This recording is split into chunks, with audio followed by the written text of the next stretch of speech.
Welcome to Rajasekar real estate. இப்போ நீங்கள் பார்த்துட்டு இருக்க அருமையான கமர்ஷியல் சைட்டும் இன்வெஸ்ட்மெண்ட்டுக்கு ஏற்ற இடம் விற்பனைக்கு வந்திருக்கு. இந்த ப்ராப்பர்ட்டி அமைஞ்சிருக்கக்கூடிய லொக்கேஷன் பார்த்தா உடுமலைப்பேட்டை டு பழனி ரோட்டு மேலே, மெயின் ரோட்டு மேலே இந்த ப்ராப்பர்ட்டி அமைஞ்சிருக்குங்க. 25 சென்ட் 30 சென்ட்டுகளாக இருக்குது. ஒரு சென்ட்டின் விலை 3.5 லட்சம் தான் கேட்கப்படுது. பாருங்கள், அருமையான ரோட் ஃபேஸில் இருக்கக்கூடிய ப்ராப்பர்ட்டி. இங்கேருந்து பார்த்தீங்கன்னா பழனி மலை உங்களுக்கு தெரியும். அட்டகாசமான ஒரு ப்ராப்பர்ட்டி. இந்த இடத்துல வந்து நீங்கள் ஹோட்டல் கட்டலாம், ரெஸ்டாரண்ட் கட்டலாம், பேக்கரிஸ் என்ன வேணால் நீங்கள் பண்ணலாம். அருமையான ஒரு ப்ராப்பர்ட்டி. இதோட விலையும் நம்ம தெளிவாக சொல்லியிருக்கோம். இந்த ரேட் சொல்கிறாங்க. வேணுங்கிறவங்க உடனடியாக கூப்பிடுங்க.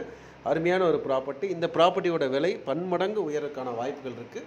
வேணுங்கிறவங்க உடனடியாக வாங்கி வச்சுக்கோங்க. நல்ல அருமையான ஒரு ப்ராப்பர்ட்டி. இங்கேருந்து முருகப்பெருமானை தரிசனம் பண்ணுறதுக்கு சூப்பரான ஒரு இடம். வேணுங்கிறவங்க தொடர்புக்கு வரலாம். நம்ம சேனல் ஃபஸ்ட் டைம் பார்த்தீங்கன்னா மறக்காமல் சப்ஸ்கிரைப் பண்ணிக்கோங்க. மீண்டும் மற்றொரு வீடியோ சந்திப்போம். நன்றி, வணக்கம்.